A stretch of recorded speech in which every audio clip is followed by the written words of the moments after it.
The original yellow and blue.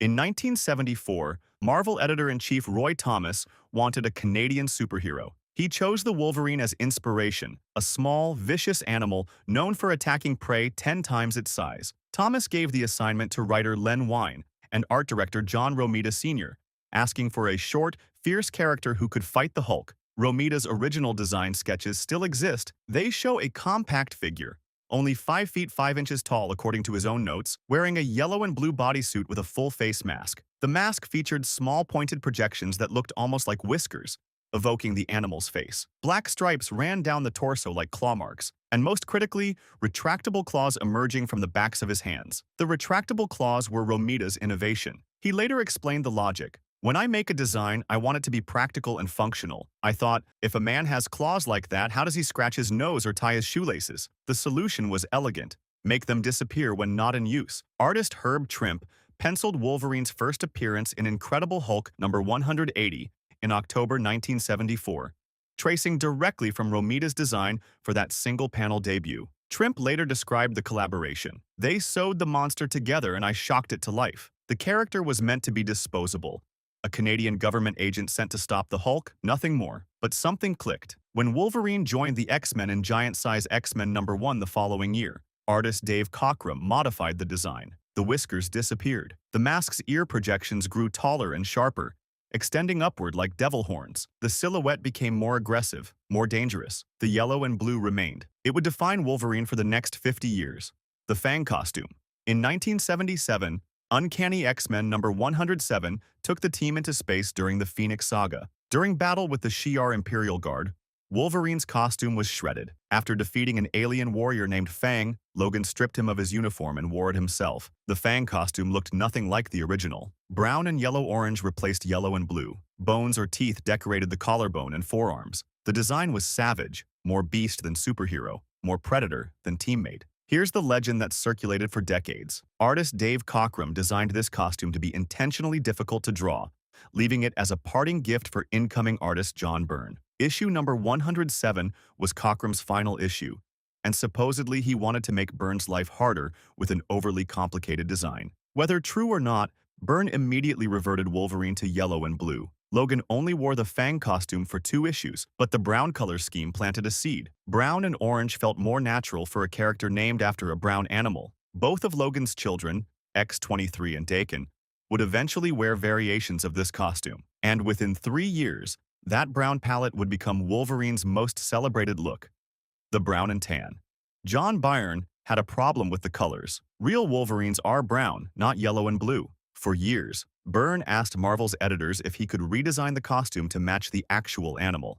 Marvel kept refusing. In 1980, they finally relented. Uncanny X-Men number 139 introduced Wolverine's new look, a brown bodysuit with tan accents, the same pointed cowl, and a red belt. Byrne kept the silhouette identical, but swapped every color. As he later noted, he was pushing for something more Wolverine-ish. The result became Wolverine's primary costume for an entire decade. He wore it throughout the 1980s in Uncanny X-Men, the landmark Frank Miller miniseries that introduced his catchphrase, Marvel Comics Presents, his first ongoing solo series, and major crossovers like Secret Wars. The brown suit dominated merchandise, video games, and the pride of the X-Men cartoon pilot that almost became a full series. Byrne provided an in-universe explanation that resonated with fans. The yellow and blue had been government-issued when Logan worked for the Canadian military's Department H. After leaving that life behind, Wolverine wanted something of his own, a costume that declared independence from everyone who'd ever tried to control him.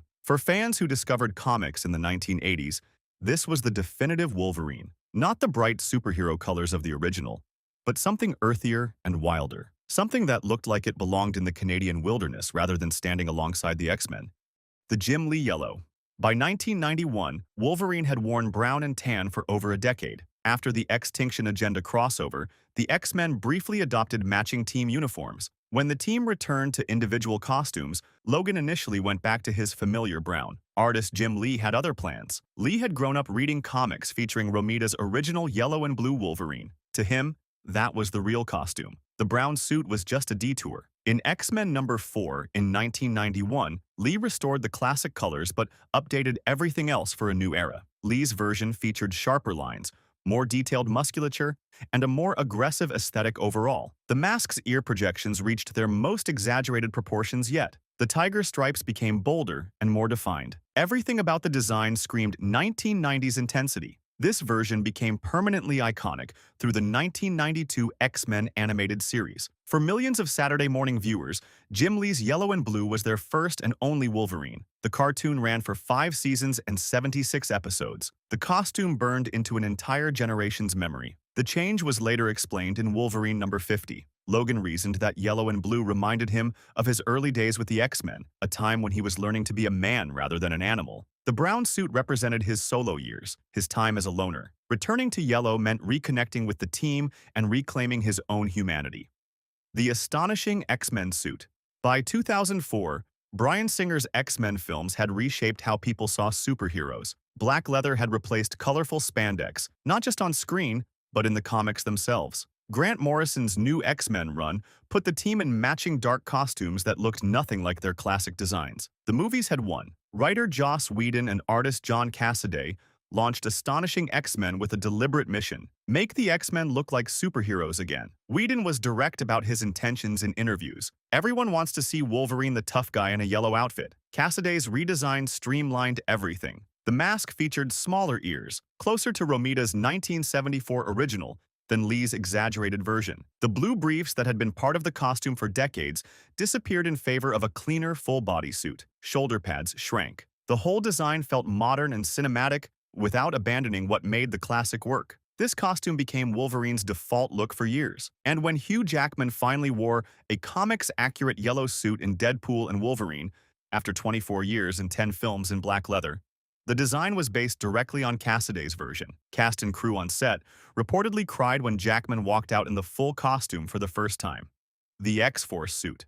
In 2008, Cyclops made a decision the X-Men couldn't publicly acknowledge. Some threats required permanent solutions. Some enemies couldn't be allowed to survive. He asked Wolverine to reform X-Force as a Black Ops kill squad, a team that would handle the missions too dirty for the public-facing X-Men. X-Force number 1 by Craig Kyle, Christopher Yost, and artist Clayton Crane introduced the team's new look. Muted black and gray costumes designed for stealth and deniability. Wolverine's version maintained the basic silhouette of his regular costume but drained every trace of color. No yellow, no blue, just shadow. The most distinctive feature was the mask. The eyes now glowed red, infrared lenses that made Logan look more machine than man, more weapon than person. This wasn't the scrappy underdog fighting alongside the X-Men. This was the killing machine, fully deployed. The X-Force suit only appeared during covert missions. Publicly, Wolverine still wore yellow and blue with the main X-Men roster. But readers knew the truth. The colorful costume was the performance, the public face. The black suit was who Logan really was when nobody was watching,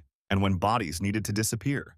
The Weapon X look. In 1991, Barry Windsor Smith wrote and illustrated Weapon X for Marvel Comics. Presents number 72 to 84. The 12-issue story depicted Logan's transformation from man to weapon, showing in horrific detail how the Weapon X program bonded adamantium to his skeleton against his will. There was no costume because Logan wasn't a person anymore. He was an experiment. Windsor Smith drew him floating in a tank filled with liquid, naked, his body punctured by dozens of wires and tubes feeding into his flesh. Electronic monitoring equipment hung from his body. His hair grew wild and unkempt. The signature Wolverine hairstyle pushed to feral, animalistic extremes. His eyes were blank and empty. His humanity was gone. The imagery became its own visual shorthand for everything done to Logan against his will. Every violation, every manipulation, every moment when someone else controlled his body. When Hugh Jackman appeared in X-Men Apocalypse as a feral escaped Weapon X, he wore headgear and restraints directly based on Windsor Smith's artwork.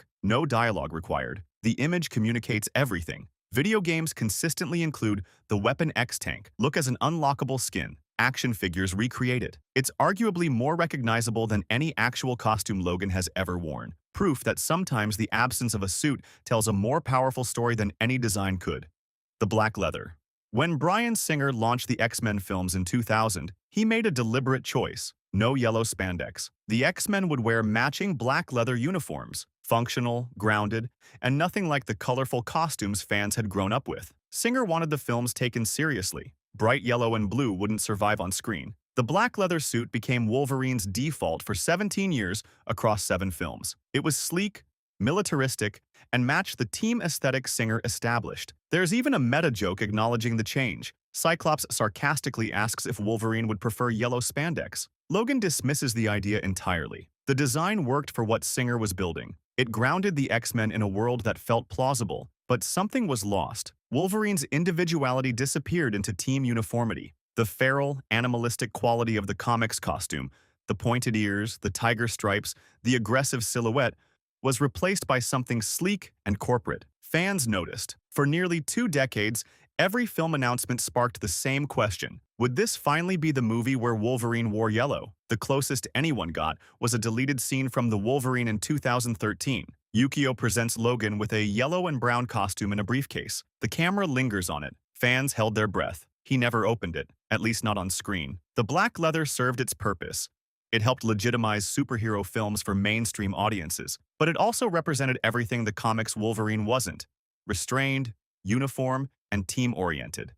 The yellow movie suit. When Hugh Jackman agreed to return as Wolverine for Deadpool and Wolverine in 2024, Marvel Studios president Kevin Feige reportedly had one condition: the yellow suit. After 2 decades of black leather, audiences would finally see the costume they'd been imagining since 2000. The design pulled directly from John Cassaday's Astonishing X-Men work, the streamlined version that had been Wolverine's default in comics for years. Yellow and blue bodysuit, pointed cowl with proportional ears, dark gloves and boots. Long sleeves were added for the film, but otherwise the translation was remarkably faithful. When Jackman walked onto set wearing the full costume for the first time, cast and crew reacted emotionally. Some cried. Director Sean Levy later described the moment as bigger than a wardrobe fitting. It was the culmination of something fans had wanted for over 2 decades. The suit worked on screen exactly as fans had hoped. The colors popped without looking cartoonish. The silhouette was instantly recognizable. For the first time in live action, Wolverine looked like the character people had grown up reading about. Jackman himself had spent years saying the yellow suit wouldn't translate to film. He was wrong. The technology, the confidence in superhero aesthetics, and the audience expectations had all evolved. What seemed impossible in 2000 felt inevitable by 2024. 24 years, 10 films. And finally, Wolverine looked like Wolverine. If you made it this far, it probably means you enjoy this type of content. Consider subscribing so you don't miss the next video.